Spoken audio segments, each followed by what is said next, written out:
클래렌스 토마스는 미국 연방대법원의 판사입니다. 흑인으로서 두 번째로 대법원 판사가 된 분입니다. 토마스 판사가 쓴 자서전이 있는데 그 자서전을 읽어보면 그분이 얼마나 미천한 가정에서 태어나고 자랐는가를 생생하게 들려줍니다. 어머니가 여러 차례 결혼한 가정에 태어났는데 아버지는 일생 동안 딱 두 번만 만났고 가정에 대해서 전혀 책임지지 않고 돌보지 않는 그런 분이었습니다.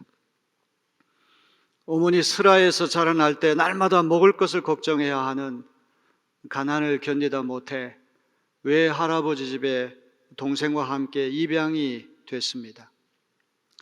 인종차별이 하늘을 찌를 것 같이 높았던 시대에 조지아주 사바나 남부 백인들에게 온갖 굴욕과 모욕을 다 당합니다. 백인들만 인종차별하는 것이 아니라 학교 다닐 때 토마스 판사의 피부 색깔이 아프리카 토인처럼 유난히 검다고 해서 흑인 친구들이 별명을 붙였습니다. ABC, America's Blackest Child, 미국에서 제일 새까만 놈, 이런 별명을 붙일 정도로 친구들에게도 왕따를 당했던 그런 분입니다. 유년기와 청소년기를 암울하게 지내던 토마스 판사는 예일대학 법학대학에 들어가서 법률가가 되었고 마침내 미국 연방대법원의 종신 판사 자리까지 올라갔습니다. 흑수저가 어떻게 그런 놀라운 자리까지 올라갔는지, 개천에서 용이 난다고 하는 우리나라 속담이 어떤 것인지를 보여주는 그런 분입니다.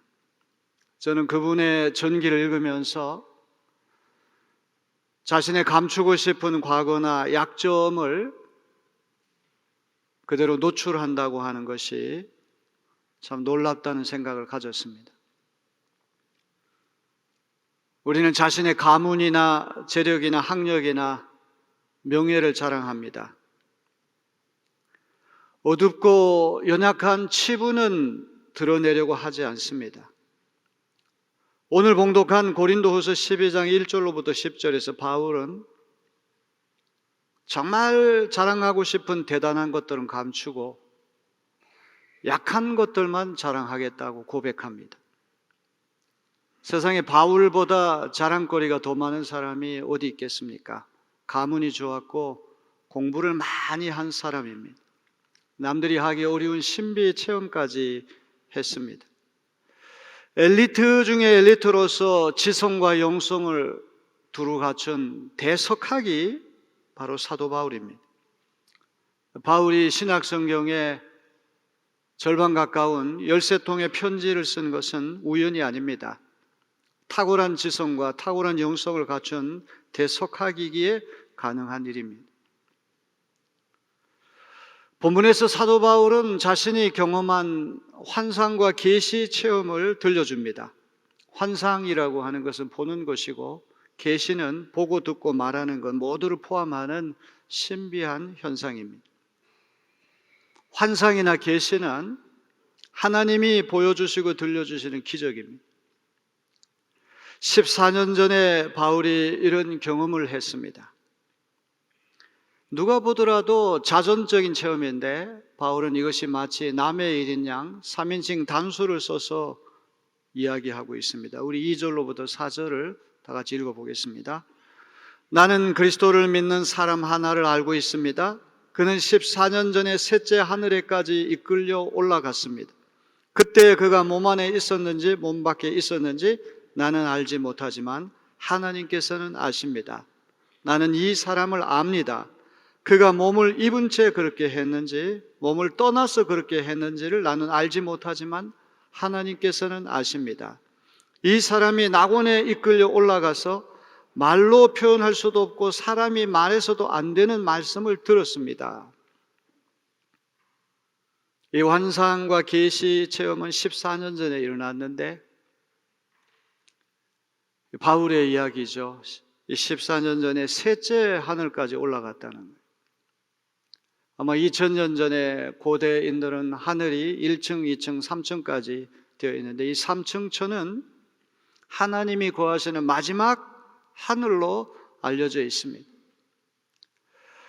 천국의 1층은 뭐 천사들이 있고 2층은 누가 있고, 근데 3층은 하나님이 거하시는 마지막 장소입니다. 이 셋째 하늘 3층천을 바울은 낙원으로 표현하고 있습니다. 3층천 낙원은 다 똑같은 표현인데 하나님이 거하시는 공간이면서 하나님의 구원받은 백성이 이르게 될 최종 장소가 바로 셋째 하늘이고 낙원입니다. 셋째 하늘과 낙원은 가장 거룩하고 가장 영광스러운 지성소 중에 지성소를 말하는 것이죠. 사도 바울이 그 3층천에 올라간 것이 현재 몸을 입은 채로 올라갔는지, 영혼이 몸에서 빠져나와서 영혼만 올라간 것인지 자기는 알지 못하지만 하나님은 아신다고 고백합니다.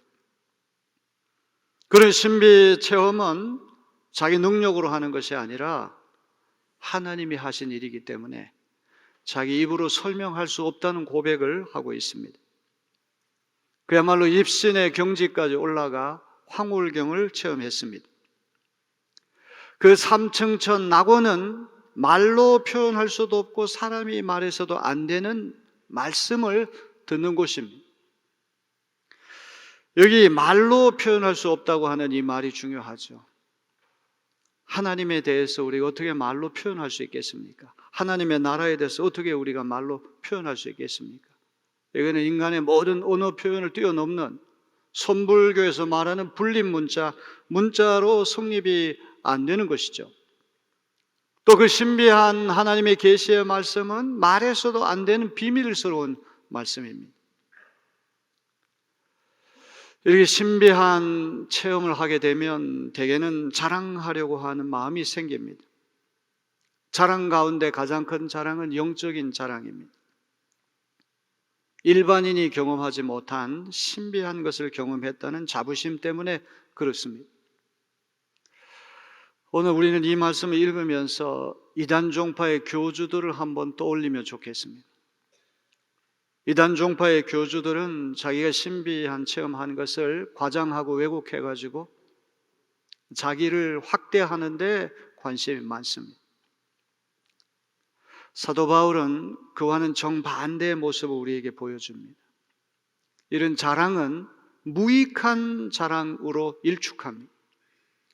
무익한 자랑이라고 하는 말은 해봤자 아무 소득이 없는 자랑, 아무 쓸모없는 자랑. 오늘날 이단 종파의 교주들은 어떤 신비 체험을 하게 되면 거기에다 과장을 하고 왜곡을 해가지고 자기 혼자만 신비 체험을 독점했다고 이야기를 하고 하나님을 경배하는 대신에 자기를 숭배하라고 사람들을 미혹하지 않습니까? 오늘 이 말씀을 읽으면서 순전한 기독교, 순전한 복음, 순전한 교회, 순전한 복음 전도자는 어떤 것인지 생각해보는 시간이 되기를 바랍니다. 예수 믿은 데에 무익한 자랑은 어떤 것이 있겠습니까?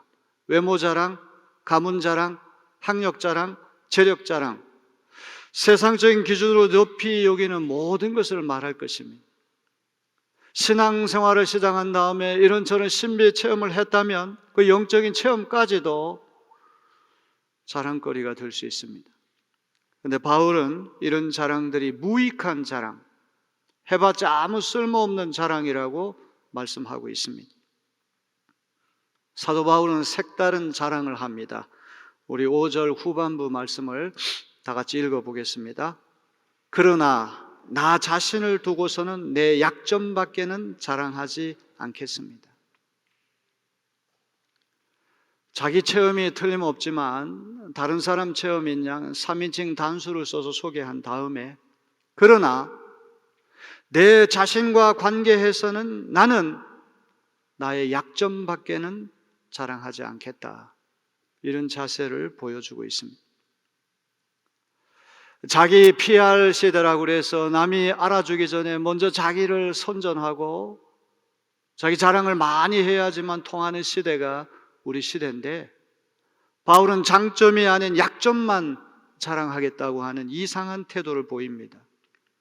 왜 약점만 자랑하려고 할까요? 우리 6절, 7절 말씀을 다 같이 한번 읽어봅니다. 내가 자랑하려 하더라도 진실을 말할 터이므로 어리석은 사람이 되지는 않을 것입니다. 그러나 자랑은 삼가겠습니다. 그것은 사람들이 내게서 보거나 들은 것 이상으로 나를 평가하지 않게 하려는 것입니다. 내가 받은 엄청난 계시들 때문에 사람들이 나를 과대평가하는지도 모릅니다. 설령 바울이 자랑을 한다고 할지라도 그 자랑은 진실, 사실 위에 기초한 자랑이기 때문에 어리석은 일은 아닙니다. 얼마든지 진실이기 때문에 자랑할 수가 있지만, 그러나 자랑을 하지 않겠다고 바울은 고백합니다. 왜 자랑하지 않습니까? 그것은 사람들이 바울을 보거나 바울이 하는 말씀을 들은 것 이상으로 바울을 과대평가하지 않게 하려는 뜻으로 그렇게 한다는 것입니다. 바울이 삼층전까지 올라가고 낙원에 이르러서 하나님이 주시는 말씀을 들었다, 이 엄청난 계시들 때문에 바울을 과대평가할지도 모르기 때문에 그런 자랑을 하지 않겠다는 것이죠. 한마디로 신격화할 소지가 있기 때문에 자기는 그런 자랑을 삼가하겠다고 말씀합니다. 오늘날 이단 종파를 일으킨 사이비 교주들이 그렇지 않습니까? 정말 그런 체험을 했는지 안 했는지도 알 수 없지만 자기 신비 체험을 과장해서 대중을 미혹할 때가 얼마나 많습니다. 그래야 그 마지막은 무엇입니까? 결국은 그런 신비 체험을 한 교주를 신격화해서 숭배하게 만들고 많은 사람들을 노예로 거느리는 주군이 없는 사태가 오늘 우리 시대에도 일어나고 있습니다. 바울의 고백이야말로 순전한 기독교, 순전한 교회, 순전한 복음 전도자의 길이 어떤지를 우리에게 보여주는 줄로 믿습니다. 평가라고 하는 건 참 어려운 일이죠. 나 자신을 있는 그대로 평가받는 일은 참 어렵습니다. 과대평가라고 하는 거 좋은 일 아닙니다. 과소평가도 문제지만 있는 나의 모습 그대로 실체를 정직하게 평가받는 것이 중요한데, 괜히 쓸데없는 자랑거리에 미혹이 돼서 사도 바울을 과대평가하지 못하게 하기 위해서 자랑을 삼가하겠다고 하는 그런 자세를 보이고 있습니다. 바울은 한 걸음 더 나아가 자신이 약함을 자랑할 수밖에 없는 근본 이유를 밝히고 있습니다. 우리 7절 후반절 중요한 말씀입니다. 다 같이 한 목소리로, 큰 소리로 한번 읽어볼까요? 그러므로 내가 교만하게 되지 못하도록 하나님께서 내 몸에 가시를 주셨습니다. 그것은 사탄의 하수인이라고 할 수 있는데 그것으로 나를 치셔서 나로 하여금 교만해지지 못하게 하시려는 것이었습니다. 자기 신비 체험한 것을 자랑하게 되면 사람들이 그 말에 현혹이 돼가지고 바울을 과대평가하고 신격화할 소지가 있기 때문에 진실이지만, 얼마든지 사실이지만 자기는 자랑하지 않겠다고 말했는데 더 중요한 이유가 있어요. 내가 교만하게 되지 못하도록 하나님께서 몸에 가시를 주셨다는 거예요. 바울은 이것을 사탄의 하수인, 개역개정성경은 사탄의 사자라고 표현하고 있습니다. 이 사탄이 보낸 하수인, 육체를 콕콕 찌르는 그 가시를 통해 가지고 교만해지지 못하게 하나님께서 만드신다는 것입니다. 바울이 말하는 육체의 가시는 무엇을 말할까요?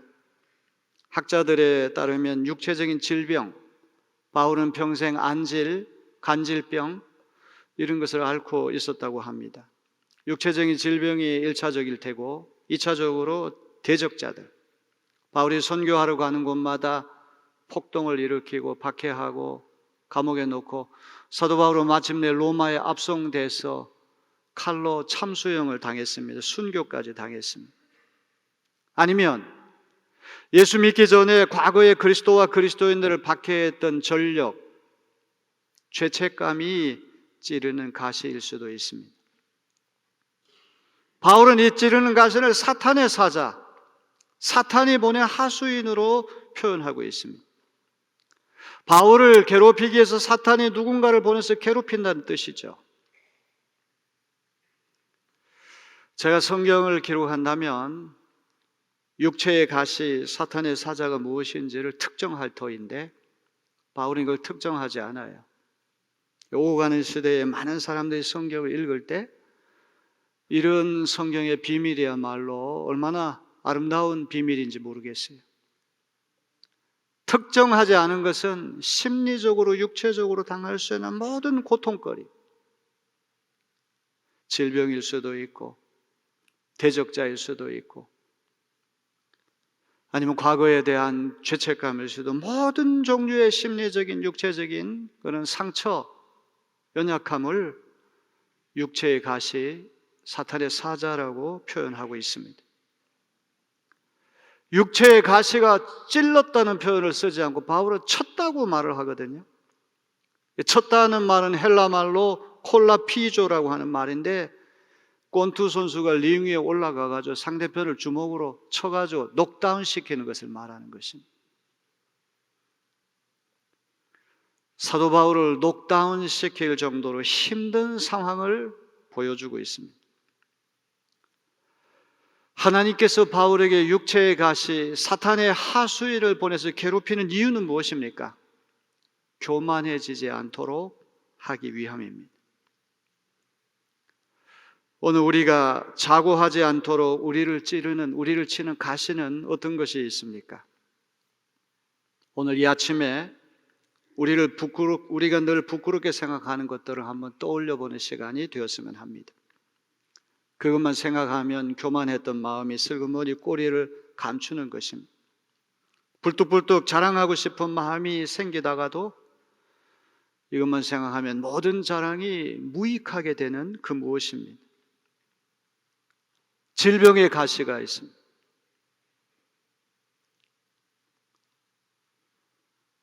제가 금요일 저녁에 이빨을 2개 뽑고 임플란트 3개를 식립을 했습니다. 이제 오른쪽 치아로 이제 음식을 씹어야 되니까 옛날처럼 많이 먹을 수가 없어요. 그때 팔다리가 가는데 배가 쑥 들어가서 오늘 허리띠를 보니까 잘 맞지가 않아요. 제가 2부 예배 때는 가운을 입지 않고 광고를 하니까 목사님 팔다리는 가는데 배는 왜 저렇게 나오셨을까 그렇게 생각했는데 하나님이 저절로 배가 들어가게 하시는 거예요. 앞으로 한 3달 정도 이제 고생을 해야 되는데, 여러분 가운데 육체의 질병에 가시가 없는 사람이 있습니까?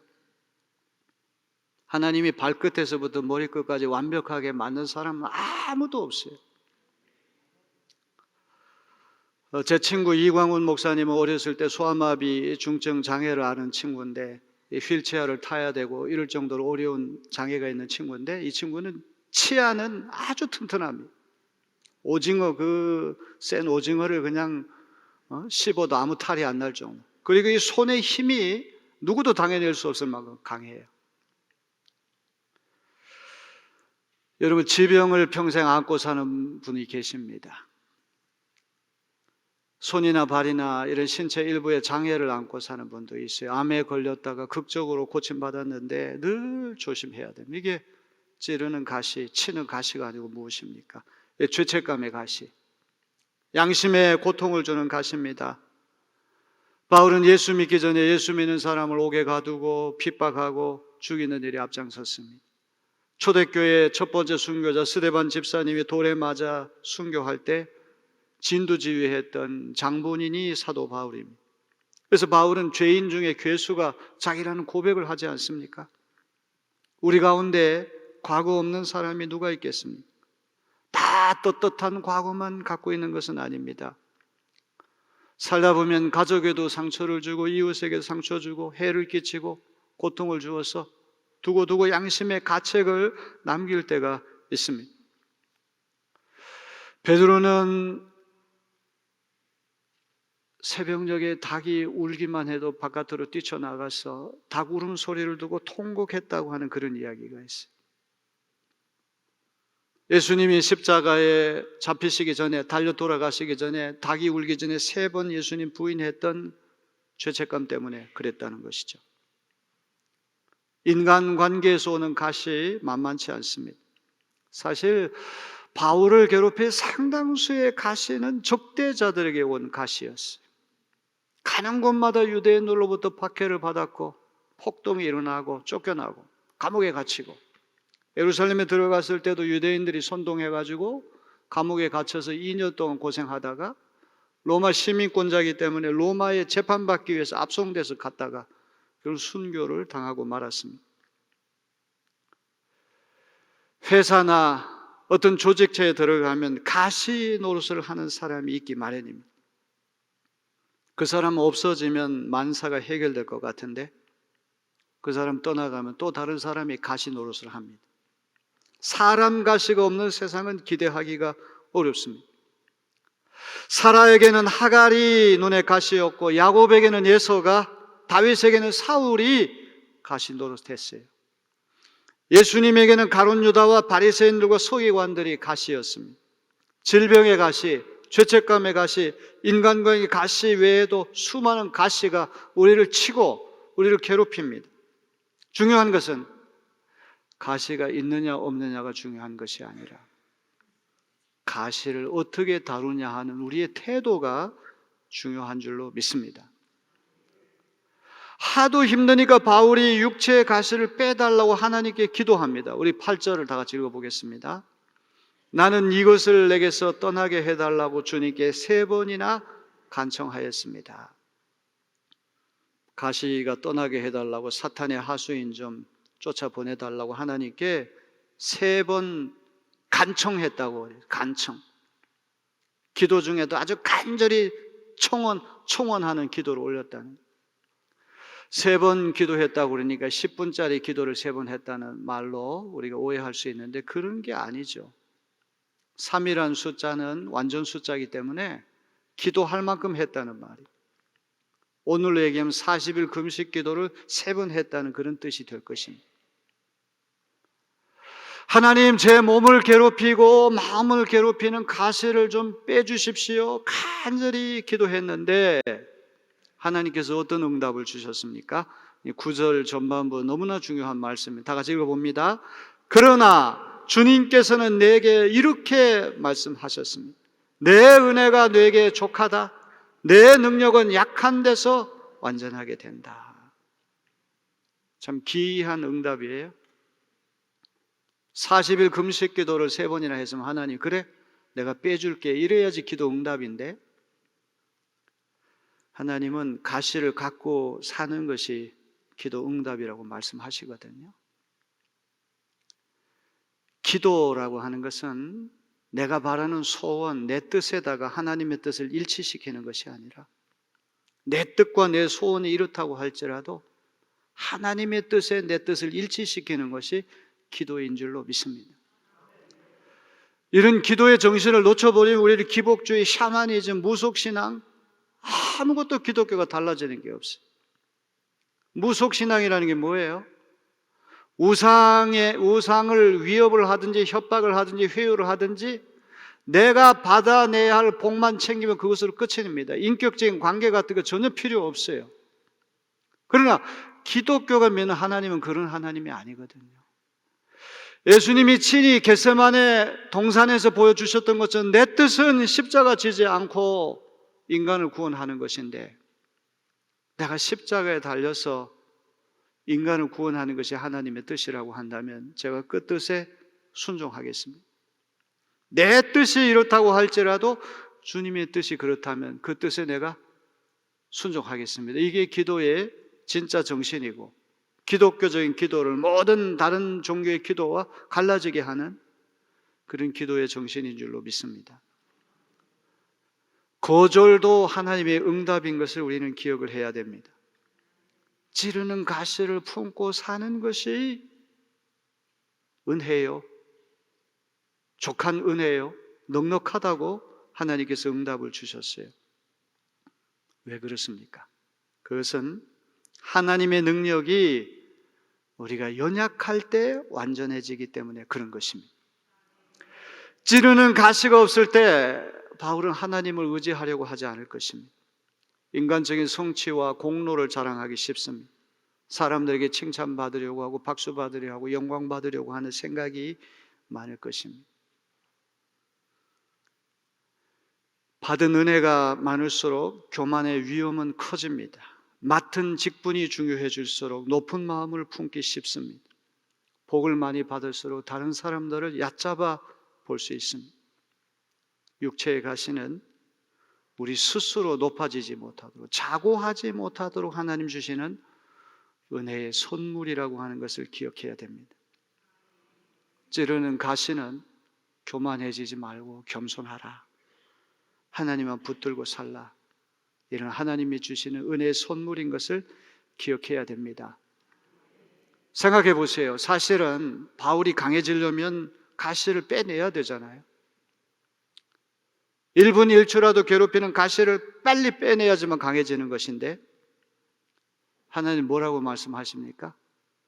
지금 가시를 품고 사는 지금이야말로 하나님 은혜가 가장 족하고 넉넉하고 충만한 그 시간이다. 왜? 하나님의 능력은 우리가 연약한 그 순간에 완전해지기 때문이라는 거예요. 부흥 집회를 이렇게 다녀보면은 제가 준비를 많이 할 때가 있습니다. 이게 원고를 다 준비하고 아주 단단히 무장하고 가서 오늘 대박을 칠 것 같다 이런 생각을 가는데 끝나고 나면 확 형편없이 깨지는 거예요. 오늘 완전히 망쳤다. 그런데 그 앞에 뭐 유명한 사람들 다 앉아 있고 날고 기는 사람 다 앉아 있는데 야, 저 사람들 어떻게 내가 말씀 전해야 되는가? 정말 긴장이 되고 머리가 하얘지는 그 순간, 사도 바울의 표현대로 얘기해 약하고 두렵고 떠는 순간에는 하나님이 붙들어 주시는 거예요. 아무리 피곤하고 아무리 힘들어도 언제 어떻게 하나님께서 말씀을 주셨는지 알 수 없으면 신비한 말씀이 선포가 되고 회중들이 변화되는 모양을 보게 되는 것입니다. 사랑하는 성도 여러분, 내가 강하면 하나님이 들어올 틈이 어디 있겠습니까? 내가 부족하고 연약하고 내가 죄인이라고 하는 생각을 가질 때 구원받는 길이 열리지, 내가 죄인이라는 생각을 갖지 않는데 어떻게 구원을 받을 수가 있습니까? 교회는 의인들이 모인 공동체가 아니에요. 죄인들이기 때문에 교회 오는 것이지 의롭기 때문에 교회 오는 것이 아닙니다. 하나님의 구원이 필요하고 하나님의 은혜가 절박하기 때문에 내가 죄인이라는 생각이 있기 때문에 교회에 나와서 은혜를 받고 구원을 얻는 것이지, 모든 면에 내가 당당하고 나보다 더 의롭게 산 사람 어디 있어 이런 생각을 가지면 그런 사람이 어떻게 구원을 받을 수가 있겠습니까? 사람은 스스로 강할 때 아무도 의지하지 않습니다. 약할 때 누구에게 의지하죠. 몸이 약한 사람은 지팡이를 잡든지 휠체어를 타든지 자기보다 강한 것에 의지합니다. 우리 어느 때 하나님을 가장 강하게 의지합니까? 심신이 연약할 때입니다. 수술을 앞두고, 큰 수술을 앞두고 수술실에 실려 들어갈 때 우리 하나님 의지하지 않습니까? 저도 치과에 가가지고 이빨 오금니 뽑을 때 이 오금니 잘 안 뽑혀요. 마취를 3번이나 하고 정말 죽을 지경인데 계속 기도했어요. 하나님 저 좀 살려달라고. 그때는 정말 기도 안 할 수가 없습니다. 우리 치과 선생님이 너무나 훌륭한 분이에요. 정말 최고간의 실력을 가진 분이라서 아주 완벽하게 잘 수술이 잘 됐습니다. 할렐루야. 언제 우리가 하나님 의지합니까? 우리 연약할 때 의지하는 것이죠. 모든 것이 잘 되면 사람 교만해져요. 하나님께 기도할 필요를 느끼지 못하는 것입니다. 찌르는 가시가 있을 때 하나님께 붙어 있습니다. 내가 약하니 강하신 하나님을 의지합니다.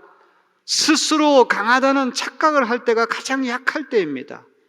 찌르는 가시 때문에 약해질 때 가장 강하신 하나님을 의지하게 되고 하나님의 손을 붙들 때 우리는 연약해지지만 하나님의 강함이 우리 속에 들어와서 강해지는 역사가 일어나게 될 줄로 믿습니다. 지혜도 그런 거 아니에요. 내 지식과 내 지혜만 믿고 날 때는 다 패배해요. 그러나 어떻게 해야 할지 몰라요. 동서남북이 다 막혔어요. 깜깜해요. 납작 엎드려서 하나님 앞에 기도하면 피할 길을 열어주십니다. 놀라운 지혜의 길을 우리에게 보여주시는 줄로 믿습니다. 물질과 명예와 건강과 승리를 손에 쥐면 우린 변합니다. 교만해집니다. 세속적이 됩니다. 향락적이 됩니다. 방종합니다. 그러기에 하나님은 사랑하시는 자에게 가시를 주시는 줄로 믿습니다. 자고하지 않고 하나님만 바라보도록 배려하시는 섭리인 줄로 믿습니다. 찌르는 가시는 변장된 축복인 줄로 믿습니다. 장미꽃이 얼마나 아름답습니까? 우리 내리교회 십자가 예배당 앞에 그 장미가 빨갛게 피는 거 얼마나 아름다워요. 아주 강렬한 너무나 아름다운 장미꽃. 근데 장미에는 가시가 있어요. 가시가 없으면 장미꽃이 예쁘다고 이 사람 저 사람 다 따가니까 장미는 멸종되고 말 것입니다. 선인장에도 가시가 있어요. 사막에 돌아다니는 짐승들이 목이 마르니까 수분 물기가 필요한데 이 선인장에 물기가 많잖아요. 그럼 목마르다고 해서 이 짐승들이 선인장을 다 물어뜯으면 사막에 있는 선인장 다 멸종당해요. 가시가 있기 때문에 함부로 선인장 공격하지 못하도록 해서 자구책으로 가시가 있다는 말이죠. 조개에서 진주가 만들어지는 과정 여러분 잘 아실 것입니다. 조개가 입을 벌리면 바닷물이 철렁거리면서 모래가 조개 안으로 들어갑니다. 아주 거친 모래가 들어가면 이 생살이 찢어지는 아픔이 있으니까 진액을 내게 되죠.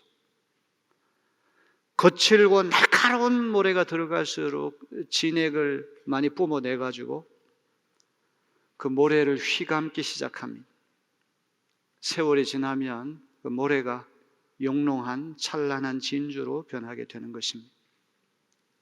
사랑하는 성도 여러분, 찌르는 가시가 있을 때 하나님께 감사하는 여러분 되기를 바랍니다. 가시가 하나님의 은혜 안에 머물게 합니다. 하나님만 붙들고 하나님 의지하게 하는 통로가 됩니다. 9절 후반부부터 10절 말씀을 읽으면서 제 설교를 마치려고 합니다. 너무나 아름다운 말씀입니다. 주의를 집중해서 다 같이 읽겠습니다. 그러므로 그리스도의 능력이 내게 머무르게 하기 위하여 나는 더욱더 기쁜 마음으로 내 약점들을 자랑하려고 합니다. 그러므로 나는 그리스도를 위하여 병약함과 모욕과 궁핍과 박해와 곤란을 겪는 것을 기뻐합니다. 내가 약할 그때에 오히려 내가 강하기 때문입니다. 아멘. 이 귀한 말씀을 마음에 잘 새겨두는 우리 모두가 되어야 할 것입니다.